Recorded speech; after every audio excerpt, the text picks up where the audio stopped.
ഗോവിന്ദേട്ടാ, ഞാൻ സഹായിക്കണോ? അവൾ കറിക്കരിയാൻ വെച്ച പച്ചക്കറിയിലേക്ക് നോക്കിക്കൊണ്ടാണ് ചോദിക്കുന്നത്. അയ്യോ വേണ്ട ഡോക്ടർ, ഉച്ചത്തേക്കുള്ളത് റെഡിയാക്കിയിട്ടുണ്ട്. ഇവിടെയൊക്കെ ഒന്ന് നടന്നു കണ്ടോളൂ. പഴയ ഇല്ലമാണ്. പുരാതന കാഴ്ചകളൊക്കെ മുകളിലത്തെ നിലയിലുണ്ട്. അവളൊരു പുഞ്ചിരിയോടെ ഹാളിലേക്ക് തന്നെ നടന്നു. സൈഡിലായുള്ള കോണി കയറി. ദുർഗ മുകളിലേക്ക് പോയതും നിർമ്മലയ്ക്ക് അവളുടെ ഇപ്പോഴത്തെ മാനസിക സംഘർഷം കാശിയെ അറിയിക്കണമെന്ന് തോന്നി. കാശി, നീ കരുതും പോലെ ഈസിയല്ല കാര്യങ്ങൾ. വടക്കേടത്തെ അച്ഛനേക്കാൾ ഇപ്പോൾ വെള്ളിയാർ നിലത്തുള്ളവരോട് വാശിയും പകയും കൃഷ്ണേട്ടൻ കാണാം. നിന്നെ കാണാതായിട്ട് ദേവേട്ടനും നാസർ ഡോക്ടറും വടക്കേടത്ത് വന്നിരുന്നു. അവരെ ആട്ടിയിറക്കിയതും കൃഷ്ണേട്ടനാണ്. പോലീസിൻ്റെ അന്വേഷണം പാതിവഴി നിർത്തിയതും കൃഷ്ണേട്ടൻ തന്നെ. നിന്നെ ദുർഗ അപായപ്പെടുത്തി എന്ന് കരുതി 1.5 വർഷങ്ങളായി അവളോട് മിണ്ടാതെ നടന്ന കൃഷ്ണേട്ടൻ കുറച്ച് മാസങ്ങളായി വളരെ സ്നേഹത്തിലാണ്. ആ കുട്ടി നിൻ്റെയും അച്ഛൻ്റെയും ഇടയിൽ ഉരുകിത്തീരുകയാണ് മോനെ. ഞാൻ ചെയ്ത പോലെ അവൾ നിൻ്റെ കൂടെ ഇറങ്ങി വരുമെന്ന് വിചാരമുണ്ടോ കാശി നിനക്ക്? ഇന്നത്തെ അവസ്ഥയിൽ ആണെങ്കിൽ കൃഷ്ണേട്ടൻ്റെ സമ്മതത്തോടെ നിങ്ങളുടെ വിവാഹം നടക്കില്ല. അച്ഛനെ ചതിച്ച് ഇനിയൊരു ഒളിച്ചോട്ടത്തിന് അവളും തുനിയില്ല മോനെ. കാശിക്കും മറുപടി പറയാനില്ലായിരുന്നു. അവന് ഒന്ന് മാത്രം അറിയാം. തൻ്റെ ഈ പുനർജന്മം 2 ലക്ഷ്യങ്ങൾക്ക് മാത്രം. ദുർഗയെ നേടാൻ വേണ്ടിയാണ് ഒന്ന്. മറ്റൊന്ന് തൻ്റെ അച്ഛനെ കൊന്നവനെ അവൻ്റെക്കുള്ള ശിക്ഷ തൻ്റെ കൈകൊണ്ടാവണം. കാശിയുടെ ചിന്ത മാറി. ഒരു നിമിഷമെല്ലാം ശൂന്യമായി. അവൻ്റെ കണ്ണുകളിൽ തീ പടരും പോലെ കോപവും വേദനയും പ്രതികാരവും കൂടി കലർന്ന ഒരു തിളക്കം. അച്ഛൻ അവൻ്റെ നാവിൽ നിന്ന് മന്ത്രിക്കും പോലൊരു പുറത്തേക്ക് വന്നു. അവൻ്റെ ഭാവമാറ്റം കണ്ടതും നിർമ്മല ഭയത്തോടെ രോഹിത്തിൻ്റെ മുഖത്തേക്കൊന്ന് നോക്കി. അവൻ്റെ മുഖവും മാറിയിരുന്നു. അല്പസമയം കഴിഞ്ഞതും കാശി ഒരു പുഞ്ചിരി ചുണ്ടിലണിഞ്ഞ് നിർമ്മലക്ക് കണ്ണുകൾ ചിമ്മി കാണിച്ചു. അപ്പച്ചി, അവളില്ലാതെ എനിക്കിനി ഒരു ജീവിതമില്ല. കാശിയുടെ ഈ തിരിച്ചുവരവ് എല്ലാം നേടാനും തീർക്കാനുമുള്ളതാണ്. ദുർഗ പോയ വഴിയിലേക്ക് നോക്കിക്കൊണ്ട് തന്നെ കാശി പറഞ്ഞു. ചായ കുടിയും കഴിഞ്ഞ് നിർമ്മല അടുക്കളയിലേക്ക് കയറി. രോഹിത്ത് ലാപ്ടോപ്പിൽ അവൻ്റെ ജോലിയിലേക്കും. മുകളിലേക്ക് പോയവളെ ലക്ഷ്യം വെച്ച് കാശിയും പടികൾ കയറി. 4 കെട്ടിൻ്റെ മുകൾ ഭാഗം, നടുമുറ്റത്ത് ചുറ്റുന്ന നിളമുള്ള വരാന്ത, 4 വശത്തും തേക്കിൻ്റെ കൈവരി. കാലം കൊണ്ട് കറുത്ത് മിനുസമായിട്ടുണ്ട്. ദുർഗ വരാന്തയുടെ ഒരു ഭാഗത്ത് നിൽക്കുന്നുണ്ട്. കൈവരിയിൽ കൈകൾ മുറുകെ പിടിച്ചിരിക്കുന്നു. കീഴേ നടുമുറ്റം. അവിടെ ഒരു തുളസിത്തറയുണ്ട്. പക്ഷേ അതിൽ തുളസിത്തയില്ല. ശൂന്യമാണ്.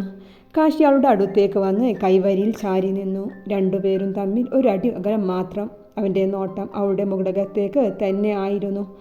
കാശി വന്നതറിഞ്ഞിട്ടും അവൾ മുഖമുയർത്തി അവനെ ഒന്ന് നോക്കാൻ സാധിക്കുന്നില്ലായിരുന്നു. തൻ്റെ കണ്ണു നിറഞ്ഞത് അവനിൽ നിന്ന് ഒളിപ്പിക്കാൻ ശ്രമിക്കുന്നുണ്ട് അവൾ.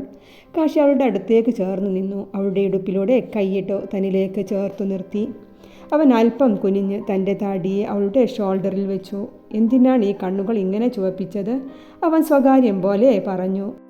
ദുർഗ ശ്വാസം അടക്കി പിടിച്ചു നിന്നു പോയി. അവൻ്റെ നിശ്വാസം അവൾക്കുള്ളിലെ വേദനയ്ക്ക് അല്പം ആശ്വാസം ലഭിച്ച പോലെ തോന്നി. നീ എൻ്റേതാണ്, എനിക്ക് വേണ്ടി ജന്മമെടുത്തവൾ. നിൻ്റെ മനസ്സിലെ സങ്കടപ്പെടുത്തുന്ന ഒന്നും കാശി ചെയ്യില്ല. നിൻ്റെ അച്ഛൻ്റെ സമ്മതത്തോടെ നമ്മൾ ഒന്നാകൂ മോളെ. അപ്പച്ചി എന്നോടെല്ലാം പറഞ്ഞു. ഇങ്ങനെ കണ്ണു കലങ്ങി സങ്കടപ്പെട്ട് നിൽക്കാതെ. നാളെ രാത്രി ഫ്ലൈറ്റിന് പോകുകയല്ലേ ഞാൻ.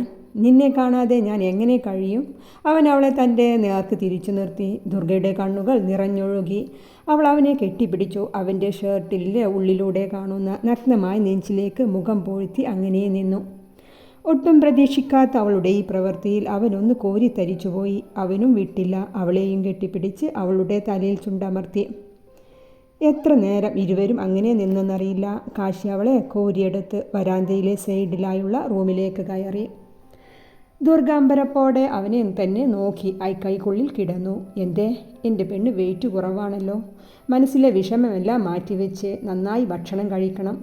ഞാൻ എൻ്റെ ഹെൽത്ത് സ്ട്രോങ് ആക്കി വരുമ്പോഴേക്കും എൻ്റെ പെണ്ണും സ്ട്രോങ് ആകണം, ശരീരം കൊണ്ടും മനസ്സുകൊണ്ടും. ആവില്ലേ? ചോദിച്ചുകൊണ്ട് അവൻ അവളെ ബെഡിലേക്ക് കിടത്തി. അവൾക്കരികിൽ അവനും ചേർന്ന് കിടന്നു. ഇന്ന് നല്ല ഭംഗിയുണ്ടല്ലോ പെണ്ണെ. ധാവണിയിൽ ഞാൻ ആദ്യമായിട്ട് കാണുകയാണല്ലേ? അവളുടെ ധാവണിശീലയിലെ ഞൊറികൾ റെഡിയാക്കിക്കൊണ്ടാണ് അവൻ്റെ ചോദ്യം. ഇടക്കറിയാത്ത പോലെ അവളുടെ വയറിനെ മറച്ച ധാവണിശീല അവൻ അല്പം മാറ്റിവെച്ചു. അവൾ ശ്രദ്ധിക്കും മുന്നേ അവൻ്റെ കൈകൾ ആ പൊക്കിൽ ചുഴിക്ക് ചുറ്റും വട്ടം വരച്ചു കഴിഞ്ഞിരുന്നു. ദുർഗ ഞെട്ടലോടെ എന്തോ പറയാൻ നിന്നതും കാശി അവളുടെ ചുണ്ടിനെ വായക്കകത്താക്കിയിരുന്നു. അവൾ പിടഞ്ഞു മാറാൻ നോക്കിയപ്പോൾ അവൻ്റെ കാലുകൊണ്ട് അവളുടെ ഇരുകാലിനെയും ലോക്ക് ചെയ്തു വെച്ചു. അവൻ്റെ വലതു കൈകൾ അവളുടെ കൈകളെ മേലെ ഉയർത്തിപ്പിടിച്ചു. ഇടത് കൈ കൊണ്ട് അവളുടെ മുഖത്തെ തന്നിലേക്ക് വിധേയമാക്കിക്കൊണ്ട് അവളുടെ ഇരുചുണ്ടിനെയും മാറി മാറി നുണഞ്ഞുകൊണ്ടിരുന്നു. ആദ്യം എതിർക്കാൻ നോക്കിയിരുന്നു ദുർഗ, പിന്നെ അവന് വിധേയമായി പോയിരുന്നു. ഇടയ്ക്ക് ശ്വാസം വിലങ്ങിയതും കാശി തൻ്റെ ജോലിയൊന്ന് നിർത്തിയതും ദുർഗ അത് തുടർന്നു. നിർമ്മലയും ദുർഗയും തിരിച്ചു പോകാൻ ഇറങ്ങിയതാണ്. മാസങ്ങൾ തമ്മിൽ കാണാൻ കഴിയാത്ത വിഷമം ഇരുവർക്കുമുണ്ട്. പ്രണയം അധികം പരസ്പരം കൈമാറാത്ത അവർ ഇത്രയും സമയം കൊണ്ട് ഒരിക്കലും പിരിയാൻ പറ്റാത്ത അത്രയും അടുത്തുപോയി എന്നതാണ് സത്യം. ഇറങ്ങാൻ നേരം കാശി ദുർഗയുടെ അടുത്തേക്ക് വന്നു. അവളെ തന്നിലേക്ക് ഒന്നുകൂടെ ചേർത്തു പിടിച്ചു. അവളുടെ നെറ്റിയിൽ ചുണ്ടമർത്തി. അവൻ്റെ കണ്ണുകൾ കലങ്ങി ചുവന്നിരുന്നു. മുഖമുയർത്തിയ ദുർഗക്കും അത് സഹിക്കാൻ കഴിഞ്ഞില്ല. ഇരുവരും ഒരക്ഷരം മിണ്ടിയില്ല. ആ മൗനത്തിൽ തന്നെ എല്ലാം ഉണ്ടായിരുന്നു. ഞാൻ തിരിച്ചു വരും, കാത്തിരിക്കണം, അവൻ സ്വകാര്യം പോലെ അവളുടെ ചെവിയിലായി പറഞ്ഞു.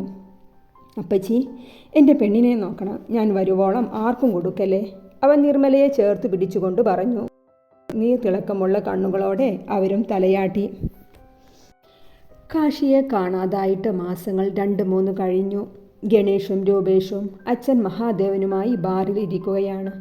ആദ്യത്തെ പ്രൗഢിയെല്ലാം പോയി തുടങ്ങിയിട്ടുണ്ട് മൂവർക്കും. സത്യമറിഞ്ഞ ശേഷം സുനന്ദ മൂവരെയും തങ്ങളുടെ ബിസിനസ്സിലും പ്രോപ്പർട്ടിയിലുമൊന്നും ഇടപെടാനുള്ള അവസരവും നൽകിയിട്ടില്ല. മഹാദേവൻ്റെ ദൂർത്ത് കുറഞ്ഞു. ഇപ്പോൾ തൻ്റെ കടി ഭാര്യയിൽ തീർക്കലാണ് അയാൾ. അച്ഛാ, ആ കാശി മരിച്ചു കാണുമോ? അവൻ മരിച്ചാലും അസുഖം മാറി വന്നാൽ നമ്മുടെ അവസ്ഥ അതാ ആ റോട്ടിലേക്കാകും. രൂപേഷിൻ്റെ സംശയത്തിന് ഗണേശൻ കുഴഞ്ഞ ശബ്ദത്തോടെ പറഞ്ഞു.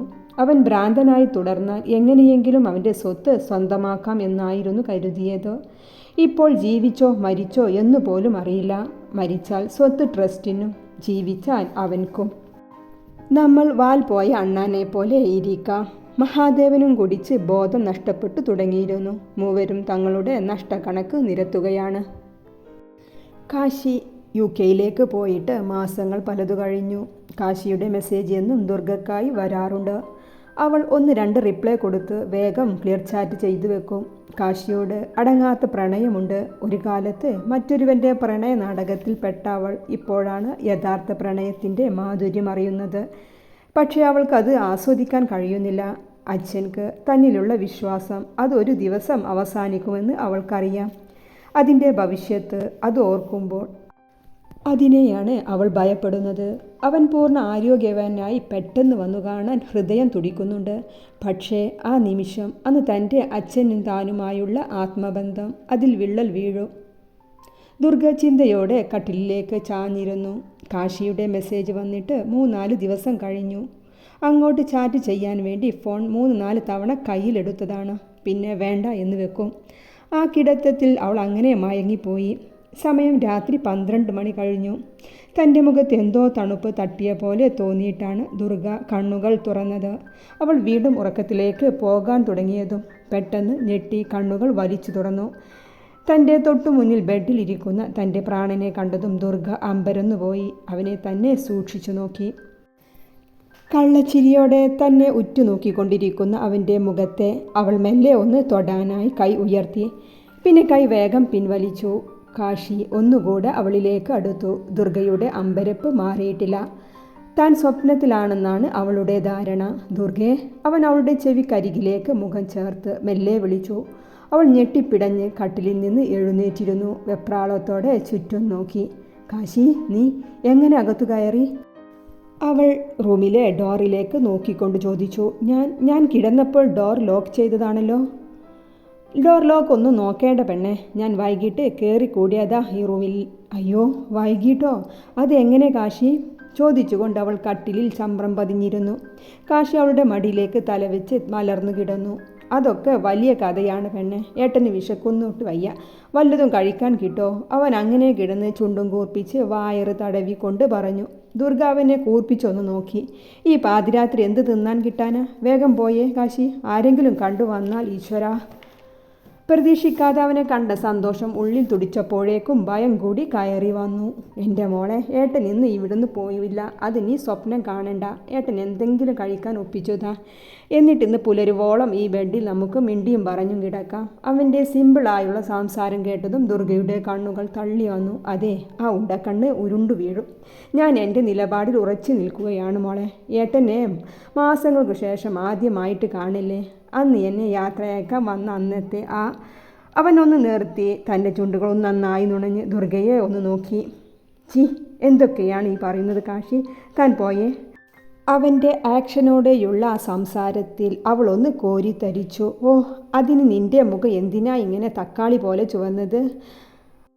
അന്ന് എന്താ ഉണ്ടായത്? എനിക്ക് ഓർമ്മയില്ലല്ലോ, അവൻ കള്ളച്ചിരിയോടെ പറഞ്ഞ് അവൻ്റെ മുഖം അവളുടെ വയറിൻ്റെ ഭാഗത്തേക്ക് ചെരിച്ച് വെച്ച് ചെരിഞ്ഞു കിടന്നു. ധാവണിശീലക്കുള്ളിലൂടെ അവളുടെ ആ കുഞ്ഞു വയറിലേക്കൊന്ന് മുഖം പൂഴ്ത്തി അങ്ങനെ കിടന്നു.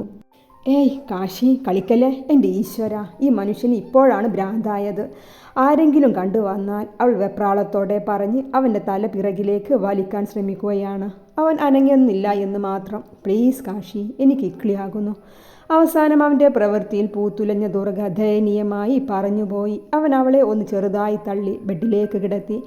ഇപ്പോൾ അവൻ്റെ മുഖം അവളുടെ ഉയർച്ചയിൽ അടുത്തെത്തിയിരുന്നു. അവൻ്റെ കണ്ണുകൾ ഉയർന്ന് താഴുന്നതിലേക്ക് ഒരു നിമിഷം നോട്ടം പോയി.